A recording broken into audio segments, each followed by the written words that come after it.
Bienvenue dans cette nouvelle vidéo. Aujourd'hui, nous allons voir comment concevoir ces arts de pièces sur le logiciel Fusion 360. Donc, c'est un peu des éléments de tuyauterie, on va dire aussi. Et vous allez voir que c'est assez intéressant. Ça va nous apprendre de nouvelles choses et ça peut être assez intéressant aussi. Donc, avant de commencer, comme d'habitude, si vous êtes nouveau ou nouvelle sur la chaîne, n'hésitez vraiment pas à vous abonner. Ça m'aide énormément à atteindre mon objectif. Donc, pour ce faire, on va ouvrir une nouvelle pièce et vous allez venir cliquer sur le petit plus là. Et dans notre nouvelle conception, on va venir créer une nouvelle esquisse ici en cliquant là. Et on va prendre peut-être le plan de dessus. On va prendre le plan de dessus et on va venir tracer deux lignes. Donc, la première ligne, vous allez la prendre à partir d'ici. Et vous venez vous fixer avec le centre de votre repère et vous venez tracer ici quelque part là.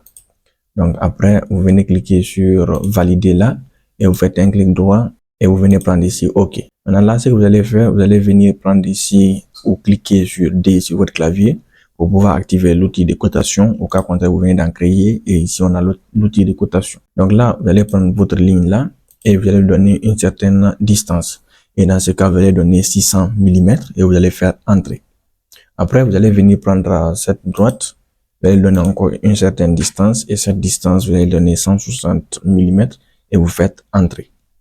Donc là, c'est assez grand, mais c'est important parce que notre tuyau est assez grand. Donc là, on va dézoomer comme ça. Et là, on va faire une dernière opération. Vous allez venir prendre ici congé et vous allez venir prendre la ligne là et votre deuxième ligne.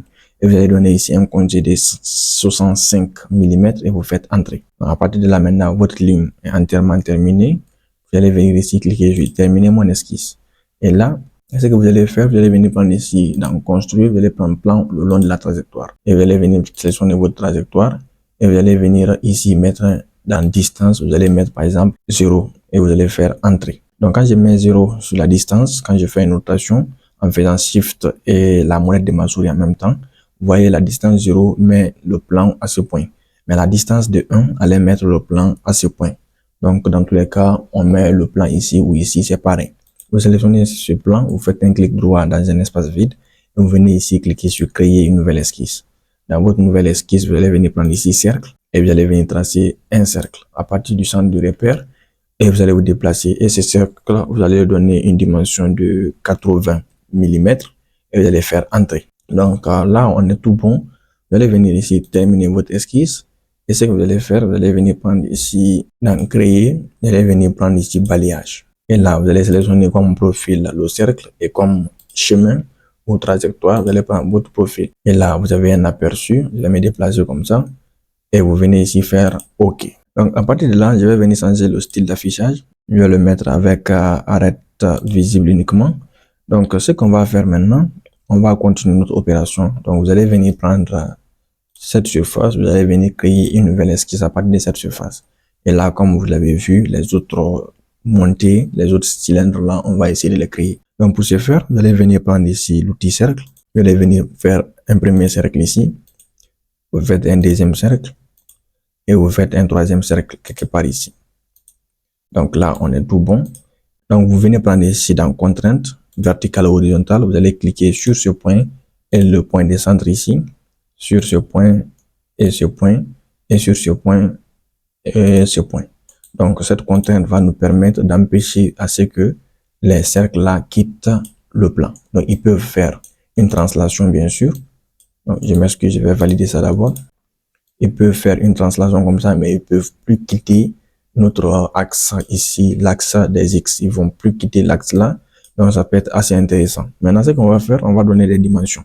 Donc, ça sera la même dimension que ce cercle. Donc, vous allez cliquer sur D. Vous allez prendre, je m'excuse, je vais cliquer d'abord sur échappe. Je vais cliquer sur D sur mon clavier. Je vais venir prendre ici ce cercle et je vais lui donner un diamètre ici de 80 et je fais OK. Donc, là, je donne une distance maintenant entre ce point et ce point. Et cette distance, je donne une distance de 160 mm et je fais entrer. Maintenant, je vais venir dans contrainte ici. Je prends égalité.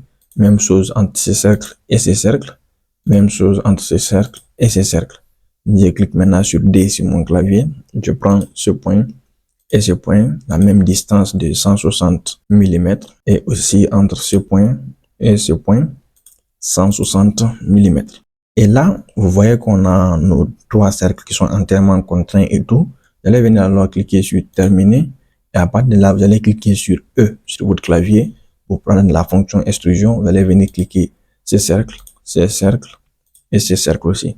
Dans type d'étendue, vous allez venir cliquer sur distance et vous allez dire ici vers l'objet. Et là, on va vous demander quel objet. Vous allez venir sélectionner cette surface. Et là, vous voyez dans type étendue, il le fait très bien. Là, vous êtes sûr que ça va pas dépasser et ce n'est pas assez dangereux. Donc, ce que vous allez faire, peut-être dans prolonger, vous avez ici des propositions, soit face sélectionnée ou adjacent, mais vous laissez sur face sélectionnée, vous venez ici, vous dites OK. Maintenant, on a nos montées ici, on a la forme de notre tuyau. Maintenant, ce qui va nous manquer, peut-être on va évider et puis après on va continuer. Donc, pour ce faire, vous allez venir dans modifier. Vous avez ici coque. Vous sélectionnez coque, vous venez prendre cette surface. Bon, j'ai sélectionné tout, je m'excuse. Je désélectionne, je fais une rotation comme ça. Je sélectionne cette surface, cette surface, cette surface, cette surface. Je fais une rotation comme ça. Et je sélectionne encore cette surface. Et à partir de là, je sélectionne les 4 surfaces là. Vous allez rentrer une épaisseur de 2 mm ou 1 mm. Après, vous faites entrer. Donc là, vous allez voir que l'intérieur de votre tuyau est complètement évidé et de part et d'autre. Donc, c'est assez intéressant. Dans ce que vous allez faire, vous allez revenir ici, zoomer beaucoup. Donc, vous allez bien zoomer ici et vous allez prendre cette surface-là. Vous allez cliquer sur cette surface et vous allez créer une nouvelle esquisse à partir de cette surface. Donc, ça va nous permettre d'être fixe sur la surface de chaque cylindre. Donc, je vais cliquer maintenant sur P sur mon clavier. Et là, si je clique sur P, ça va activer la fonction projection au cas où vous venez d'en créer. Vous avez ici projeter. Donc, dans projeter, vous allez prendre projection et vous allez laisser sur filtre de sélection. Vous allez laisser entité spécifique. Et vous allez venir prendre ici les cercles extérieurs de votre cylindre ici. Celui-là. Vous allez prendre encore celui-là. Vous allez encore venir prendre enfin celui-là. Et vous faites ici OK. Donc, ils sont projetés. Ça va nous permettre d'avoir accès à tout ça. Et en une seule esquisse, on pourra finir toutes nos opérations. Je vais venir ici prendre cercle. Je vais dessiner ici 2 cercles. Un et un deuxième. Donc, je vais venir prendre l'outil ligne. Je vais venir prendre ici, bon, avant ça, je vais venir tracer une ligne à partir du centre de mon repère jusqu'ici. Et je fais OK. Et aussi, je prends une ligne ici et je trace une ligne comme ça. Donc, ces 2 lignes-là vont me permettre d'être symétrique et tout. Donc, pour ce faire, je vais valider, je vais sélectionner la ligne là. Je clique sur CTRL. Je sélectionne aussi cette ligne et j'ai dit les 2 lignes sont des constructions. Donc, à partir de là maintenant, je vais me déplacer un peu comme ça d'abord. Je vais zoomer un peu. Je vais cliquer maintenant sur D sur mon clavier. Je vais sélectionner ici ce cercle-là. Je vais donner un diamètre de 50. Je fais entrer. Je sélectionne encore ce cercle et je lui donne un diamètre de 30 et je fais entrer. Donc, je sélectionne maintenant cette droite et là, lui, je lui donne une hauteur de 80 et je fais entrer. Donc, vous allez voir que maintenant, mon cercle est entièrement contraint. Je vais venir prendre ici cercle. Je vais tracer un autre cercle aussi. Et ce cercle va être un cercle plus grand que l'autre. Donc, on va mettre un cercle de 90 mm et on va faire OK. Maintenant, je vais venir prendre maintenant l'outil ligne. Je vais venir prendre une ligne ici et prendre encore une ligne ici. Je prends encore une ligne là et je prends encore une ligne ici. Donc là, je vais venir dans contrainte de tangence. Je vais sélectionner la ligne là et ce cercle, ils seront tangents. Même chose avec ce cercle et la ligne là. Je fais pareillement ici et je fais aussi pareillement là. Donc là, j'ai obtenu mon esquisse et on va faire maintenant une symétrie. Donc, je viens d'en créer. Je viens prendre ici symétrie miroir. Je me déplace comme ça. Je sélectionne ce cercle, les 2 lignes là. Et je viens cliquer sur axe de symétrie. Je viens prendre ici l'axe là. Et je fais ici OK. Donc vous allez voir que j'ai mon esquisse des 2 côtés et c'est bien. Maintenant, je vais venir dans créer. Je vais venir prendre ici réseau et je vais prendre ici réseau rectangulaire. Dans réseau rectangulaire, je vais me déplacer comme ça. Je vais sélectionner ce cercle, la ligne là aussi, ce cercle là. Je prends encore cette ligne et cette ligne.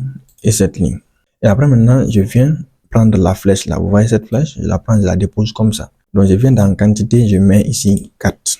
Je fais 4 répétitions, une première, une deuxième, une troisième, une quatrième. Donc je me déplace comme ça. Donc dans la distance, je vais venir ici dans répétition. Vous avez vu ici étendu. Donc il y a étendu, il y a espacement. Je vais prendre ici espacement. Et dans espacement, moi je vais rentrer un espace entre chaque répétition. Et l'espace là, comme vous l'avez deviné, je vais rentrer un espace de 160 mm. Donc je mets ici 160 mm et je fais entrer. Vous allez voir qu'il va se répéter exactement parce que entre chaque cylindre, il y a 160 mm de distance. Donc là, on est bon. Je viens alors terminer mon esquisse. Je dézoome, je m'oriente et je sélectionne ici extrusion. Je viens prendre cette petite surface ici, même chose là, même chose là, même chose ici, même chose là. Je viens prendre ici aussi, ici et ici.